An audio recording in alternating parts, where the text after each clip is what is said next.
Hi guys, this is my first ever again tutorial kung paano natin mapapaganda ang messenger natin.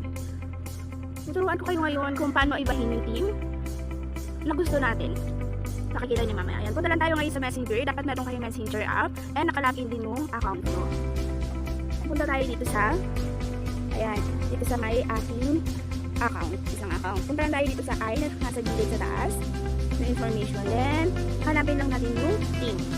Pag nasa team na tayo, makikita natin dito yung iba't ibang team. And, nakalagin sa unang-unang create with AI. Pindutin lang natin yun. At pwede tayo dito mag-describe ng kung anong team yung gusto natin. Halimbawa, a house.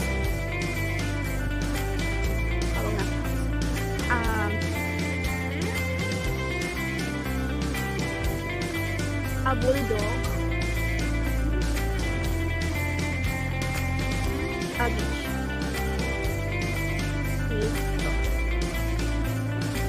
Pindutin lang natin yung arrow. So, tapos na tayong mag-describe kung anong gusto natin. And, pwede dito yung Tagalog na. English lang. Almost done. Hindi naman. Ganyan. Kung gusto nyo bang magalitin yan, mag-describe lang kayo kung anong mga gusto nyo. Nakana-din sa gusto nyo. Sa akin okay na yan. Then, pindutin natin yung next. Ayan siya. Then, create.